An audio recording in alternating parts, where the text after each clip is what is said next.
مشاهدينا الكرام، أهلا بكم في حلقة جديدة من برنامجكم قصص كافيه. حلقة جديدة يعني ضيف جديد، وضيفتنا لليوم الأستاذة ريناد. أهلا وسهلا فيك ريناد. أهلا. خلينا نشرب القهوة اليوم قبل ما نبلش حلقتنا. تفضلي.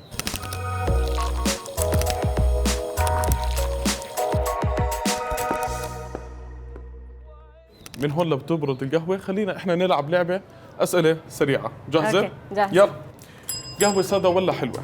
سادة. تركية ولا أمريكية؟ تركية. شوكولاتة ولا فانيلا؟ شوكولاتة. حلو ولا مالح؟ أكيد حلو.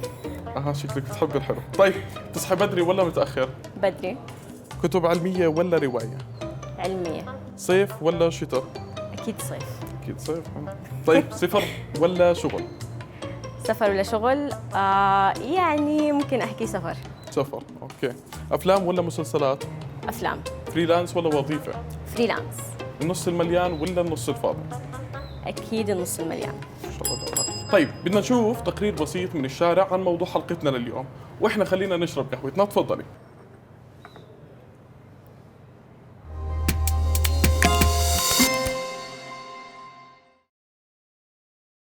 هو كيف إنه الإنسان يتعامل مع النفسيات بيواجهها بحياته؟ الصحة النفسية للشاب يعني زيها زي الصحة الجسدية طبعاً. يعني إنهم يكونوا بحالة نفسية كتير مرتاحة.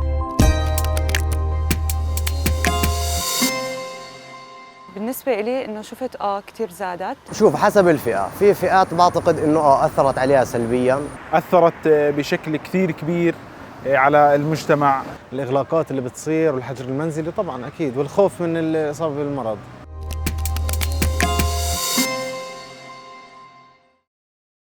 ما بعتقد، لا، لأنه يعني البني آدم هو خلق قوي. طبيعي جدا وأبدا مش عيب. ما بعرف ليه الناس ماخدين الثقافة هاي إنه إشي كتير عيب. لا بالعكس، أنت لازم تروح على الطبيب النفسي وتحسن من حالك عشان تقلل من المشاكل النفسية والأشياء اللي ممكن تضر العالم.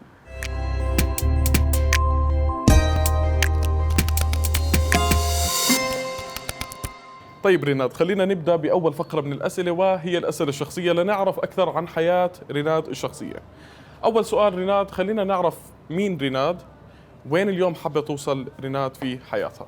ريناد قرعاني، عمري 25 سنة، خلصت من الجامعة الأردنية بتخصص علم نفس.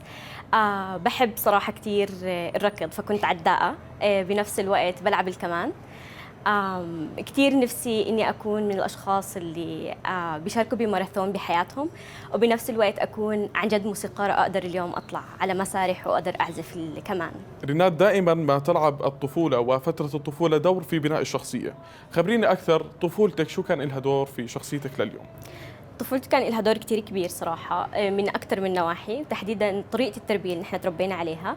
نحن تربينا أكثر كونه نكون أشخاص كتير طموحين. اليوم نقدر نحن نكون مستقلين بذاتنا، ونكون قادرين إنه نحن نمشي بهاي الحياة بكل صعوباتها. وأعتقد هي هاي من أهم الأشياء اللي ساعدتني كتير لاحقاً بمستقبلي، بإنه حتى كيف أبدأ بمشروعي وكيف أمشي بحياتي. جميل. طيب، بدنا ننتقل لشوية أسئلة فيها شوية مشاعر أكثر. أوكي. بدنا نعرف عن أسوأ لحظة في حياة ريناد. يمكن سؤال أكثر لحظة في حياتي صعبة، كتير صعب إنه يتجاوب هيك بلحظة، تحديداً إنه نحن حياتنا كتير بتاخدنا ups and downs. بس بقدر أحكي إنه أكثر لحظة كانت مؤلمة إنه نحن كتير بنرحل، فكان بكل لحظة نحن عم نبني ذكريات بمكان، بكل لحظة نحن عم نبدأ نشكل حياتنا بمكان، كنا عم ننتقل. أنا تقريباً سكنت ب5 محافظات، بقدر أحكي لك أنا سكنت بأراوند 15 بيت بحياتي. واو واو واو. طيب، يعني بصراحة فيها لحظات حزينة. طب بس بدنا نروح إحنا شوي نفرفش ونروح لأفضل لحظة في أو أسعد لحظة لحياتك. بتخيل أحلى لحظة كانت لما كان أهلي كتير بدهم يعني أطلع بتخصص علمي، وإنه أنت لازم تدرسي بتخصص معين. فأحلى لحظة كانت لما أنا رحت حاولت من وراهم للتخصص اللي أنا بدي إياه، واتخذت قرار إنه أنا بدي أفوت بهاي التجربة لحالي. وكانت هي أول مرة إنه أنا أوكي أنا حتحدى الكل وحفوت الإشي اللي أنا بدي إياه. ويمكن كانت هي بداية نجاحات تانية لإلي بعدين. صح إنه لما عرفوا كان الموضوع كتير بالنسبة لهم إنه صادم، بس بعدها صاروا لحالهم هم يتقبلوا كتير إنه ريناد شو عم بتكون قراراتها وشو عم بتحب.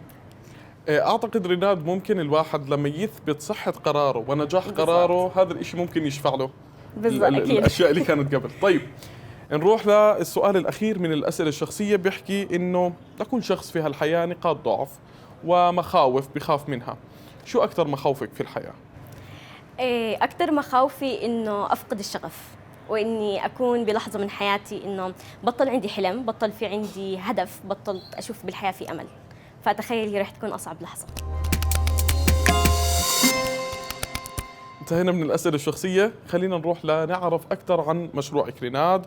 خبريني كيف كانت نقطة البداية؟ مشروعي هو حلقة أمل، هو اسمه سيركل اوف هوب بالإنجليزي. بدأ المشروع بمبادرة من 3 سنين، وسبب تسميته بسيركل اوف هوب إنه نحن كنا بدنا اليوم نكون الحلقة ما بين المجتمع، ما بين الأفراد اللي عم بيعانوا من اضطرابات نفسية، وما بين مقدمي خدمات الصحة النفسية، لأن كنا عم نشوف إنهم هم فعليا كل حدا منهم عم بيشوف المشكلة بطريقة مختلفة، فكنا نحن بدنا نكون حلقة الأمل ما بينهم. بدينا كمبادرة، بعدين تسجلنا بشكل رسمي بجديد بشهر 4. بنستهدف أكثر الشباب لعمر 35 سنة، نحن بنحكي من 18.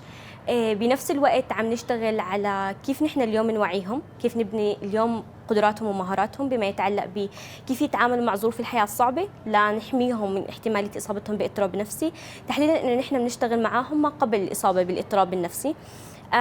بس خلال تجربتنا اكتشفنا انه في كثير اشخاص فعليا عم بيكون بيعانوا، عم بحاجه مساعده، فقررنا نحن نستحدث برنامج جديد بيستهدف وبيركز على كيف نربط هدول الشباب مع مقدمي خدمات الصحه النفسيه. فكنا بنطلق كل سنه دليل اسمه دليل مقدمي خدمات الصحه النفسيه. السنه هاي رح يتسمى بشبكه مقدمي خدمات الصحه النفسيه وحيكون اونلاين. حلو. طيب، دائما يقال أن كل النجاحات دائما ما ترافقها صعوبات. خبريني أكثر عن الصعوبات اللي واجهتيها في مشروعك. صراحة أنا أي حدا بيسألني هذا السؤال بتذكر إشي صار أول ما بديت. أنا أول إيفنت عملته ما حدش إجا عليه، ليترلي ما حدش إجا عليه. فكنت أنا لحالي أنا والتيم. آخر إيفنت عملته لاحقاً كنا نحن بدنا نسكر الباب من كثر الناس اللي عم تدخل علينا، إنه خلاص ما فيش مجال ندخل حدا اليوم. فأول بدايتنا كانت كتير صعبة، كتير كان في إيفنتس سيئة جداً، ما عم اليوم نقدر نحن عن جد نقدر نحقق فيها إشي. كان شعور كتير سيء. يمكن شعور الناس اللي حوالينا إنه نحن كتير نفسنا نحقق إشي، بس كتير ناس عم بيشوفوا إنه إحنا لسه صغار بالسن، اليوم ما بنقدر نعمل إشي، إنه اليوم أنتم لساتكم طلاب، شو بدكم تحققوا، شو النولج الموجودة عندكم. بس أتخيل كل هاي الأشياء، أنا اليوم فخورة بإني أوقف اليوم وأحكي إنه تحديات ما كانت سهلة، بس قدرنا نحن نحقق إشي كتير عظيم اليوم. شو الحافز اللي خلاك تكملي هالمشروع؟ بقدر احكي لك انه بلحظه معينه انا فعليا قد ما فقدت الامل بلشت افكر بانه هل فعليا انا هذا الشيء اللي انا بدي اياه بحياتي، وهل هذا الشيء فعليا اللي مناسب لشخصيتي. فبتذكر رحت على كارير كونسلر، مرشد وظيفي، قلت له انه انا بدي عن جد افهم حالي اكثر، وافهم عن جد الخطوات اللي اليوم انا عم بعملها هي الخطوات الصحيحه. فكان انه ريناد انت اللي عم تعمليه جدا مناسب لشخصيتك، واللي اليوم انت عم بتبلشي فيه هو فعلا الشيء اليوم حيساعدك انت بشخصيتك، انت كيف تفكيرك. والشغله الثانيه اتخيل انه هيك بلحظه معينه كنت عم بشوف ايش ممكن ريناد اليوم تحقق، وكنت عم بمسك ورقه وقلم بكل مره عم بحبط فيها، عم برجع بفكر انه اوكي شو ممكن اليوم انا اطور من حالي، شو ممكن اليوم انا اطور بالمشروع عشان اقدر اوصل لنقطه جديده بحياتي. طيب ريناد، هو سؤال يعني دائما كل مشروع المفروض يكون له اهدافه، له غاياته. اليوم شو اهدافك من اطلاق هذا المشروع؟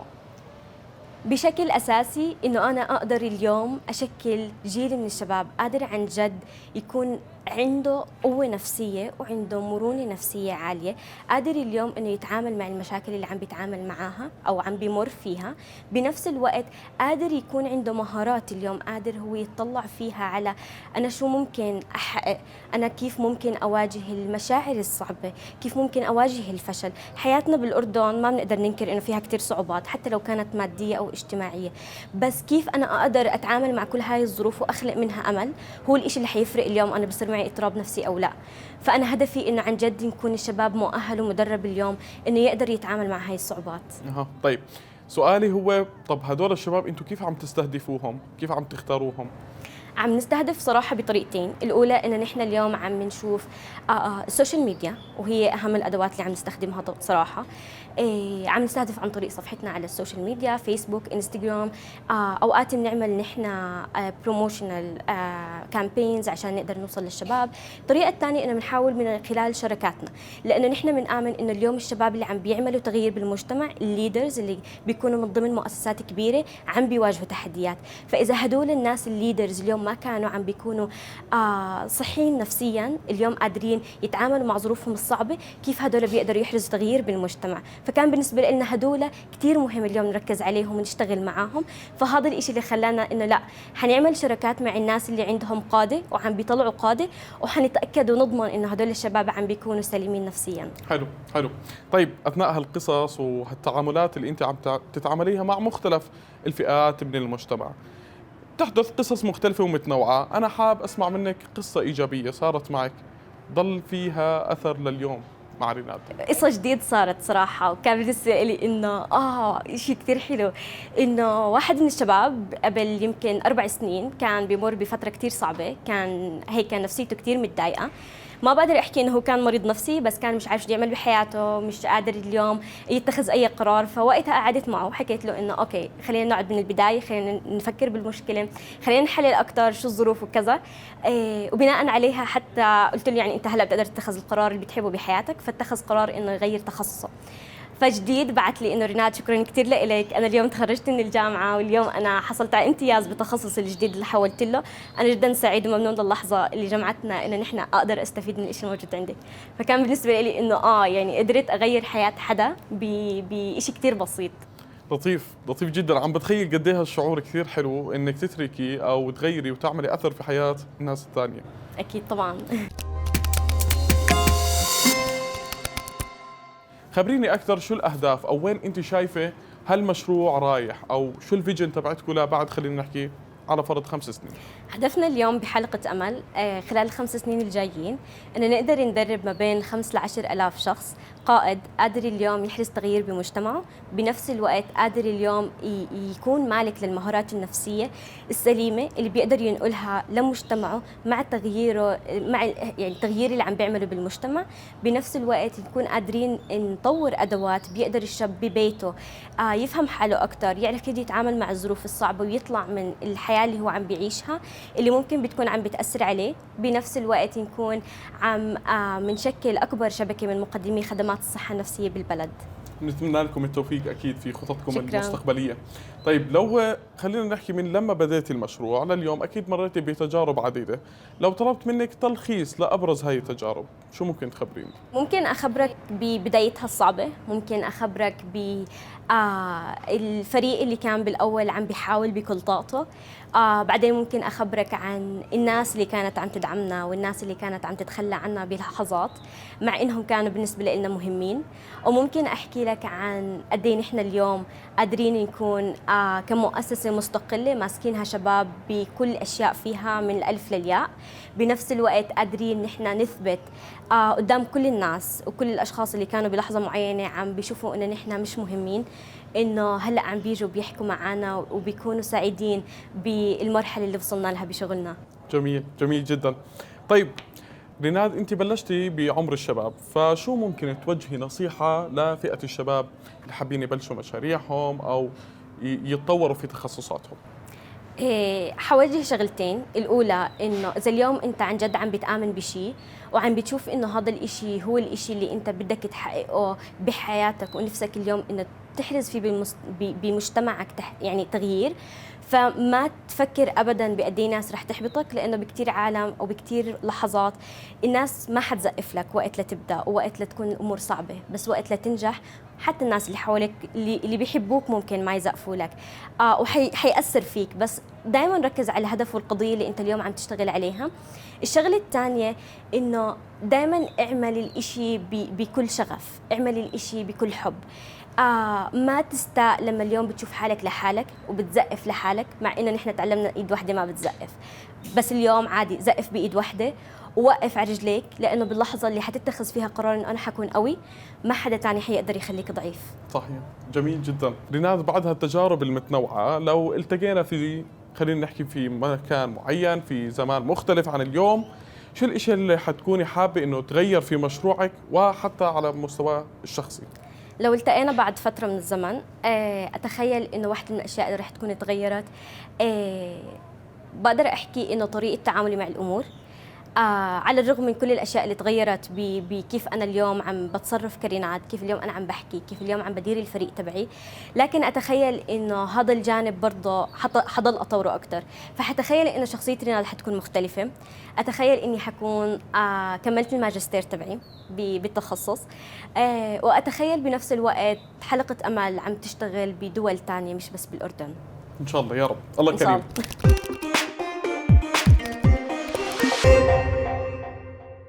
في عنا لعبة صغيرة حابين نختم فيها حلقتنا لليوم. هذول الأربع ألوان بدنا إياكي تختاري لون منهم، كل لون طبعا بيحمل صفات معينة. اوكي. بالآخر حتى نقدر نصنف ريناد لأي شخصية من الشخصيات القيادية بتتبع. تفضل اختاري. اتخيل ممكن اختار الازرق. الأزرق. طيب بدي أخبرك شو هي صفات الأزرق. مرتبة، تحب التحليل، حذرة وبتسألي، ومنطقية، وانت من الشخصيات اللي بتحب تعمل الشغل بالطريقة الصحيحة. قد بتتفقي؟ بتفق جدا مع هذا وانا الموضوع. التمس هالشيء للأمانة بالمقابلة. لقاء كان جدا جميل وموفق، وبنتمنى لك دائما التوفيق في حياتك العلمية والعملية. شكرا جزيلا. مشاهدينا الكرام، وصلنا لنهاية حلقتنا لليوم. انتظرونا في قادم الحلقات مع ضيوف جدد وقصص جديدة ومميزة. في أمان الله.